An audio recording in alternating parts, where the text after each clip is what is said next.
into Week 15 of the fantasy football season, mostly the first round for many people for the fantasy playoffs. Here's a few running backs I'd look to get on the waiver wire this week. The first guy, Rashard Penny of the Seattle Seahawks. Of the Seahawks, the last few weeks here, a lot of running backs have been in the rotation. We saw Alex Collins have a chance as the lead man there. He really hasn't done anything in the 4 weeks. Adrian Peterson they signed. We saw him have a goal line touchdown in Week 13, but he didn't play in this ball game. He was inactive. And DJ Dallas and Travis Homer in the mix as well. But Penny, he took the ball by the reins here and had a huge ball game in Week 14 at the Houston Texans. 16 carries, 137 rush yards, 2 rushing touchdowns, and added a catch for 1 yard. So Penny, we've always known he's been a talented running back, but the thing with him has been health. But he was healthy in this ball game at Houston, and right now he's going to be the number one guy over there, I assume, in Seattle, even though I know their season's pretty much over at 5-8, and they got a tough matchup, no doubt about it, Week 15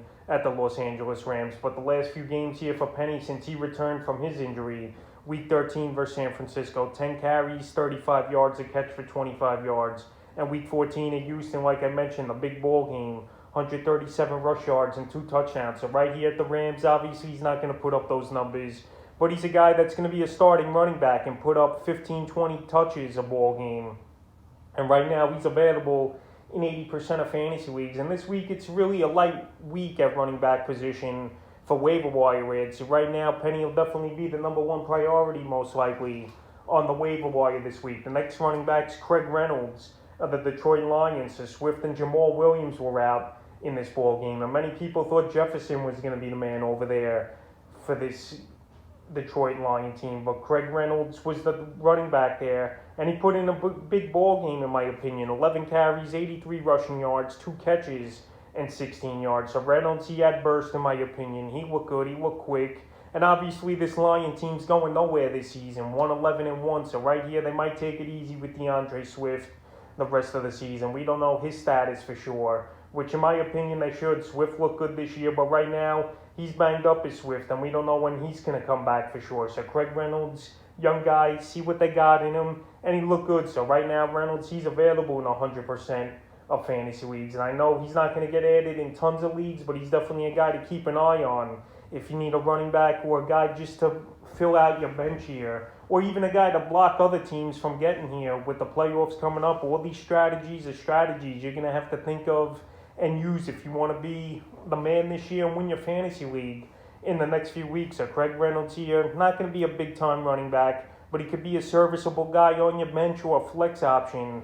And next week here, a tough matchup versus the Arizona Cardinals, but it also was a tough matchup for him at the Denver Broncos, and he had a good fantasy day. So right now, Reynolds, I would give an ad to this week. The next running back's Todd Johnson of the New York Jets. So the Jets, another week, another loss for the Jets here, but Todd Johnson, he got more of a workload and looked pretty decent. 6 carries, 17 rush yards, and 4 catches for 40 yards. I know he dropped 3 passes in this ball game. He's available in 71% of fantasy leagues. Tevin Coleman, the good days are behind Coleman, and this Jet team here, obviously they're playing for next season now to see what they got with the younger guys. So Week 15, another division matchup here for Todd Johnson and the Jets at the Miami Dolphins. I know the Dolphins give up the 8th least amount of fantasy points to running backs on the season, but right here, Todd Johnson, he could definitely get a good workload in this ball game. Even if Coleman plays and not here, I think the Jets, they should go at this point with the younger guys. We know Michael Carter is going to be out a couple more games with his injury on IR, Elijah Moore on IR, and Corey Davis on IR. So right here, the Jets, not really many young guys to look at besides Zach Wilson right now. Maybe Denzel Mims if he gets back into the lineup. And Todd Johnson, who's still pretty young here in his NFL career. So right now, he didn't have a huge ball game, but he's definitely a passing downs back over there for the Jets. And the other running back in P. Ryan, I don't think he shows much. So right now, Todd Johnson, if you need a guy at the back end of your bench, I definitely wouldn't start him next week unless you got no other options. But if you're in the playoffs, you most likely have other options. But anyway, he's definitely a running back to pick up this week on the wire. The next running back's Justin Jackson of the Los Angeles Chargers. So we saw Eckler leave early in this ball game with an ankle injury for the Chargers. And obviously Jackson's the next man up, but the reports coming out so far are Eckler, it was just precautionary. They were blowing the Giants out early and often in this ball game, and Eckler had a decent game. So Jackson finished up 9 carries, 35 yards, a catch for 7 yards. So we saw him and Kelly as the two running backs operating over there in Los Angeles. But Kelly, we know he's not going to catch the ball out of the backfield, and he's a short yardage running back. So if he does miss any time here, Zekla, which is definitely possible, I still think here, because they got a quick turnaround, is this Los Angeles Charger team with a ball game versus the Chiefs on Thursday Night Football, who did give up the 11th most fantasy points to running backs on the season. So if that's the case here, Justin Jackson right now, if you're an Eckler, is a must-add in my opinion, especially with the first round of the playoffs coming up, and especially with this ball game on Thursday night. So we'll see if Eckler in 3-4 days here could get right. But right now, if I'm an Eckler owner, I'm definitely trying to get Jackson to save myself for next week. And the fifth and final running back I'd look to get on the wire this week is the Ernest Johnson of the Cleveland Browns. So we saw in this one Kareem Hunt go down with an injury, and Johnson, we've seen what he's capable of when he gets a big workload, even a decent workload. So the ankle injury, he went down with this Hunt.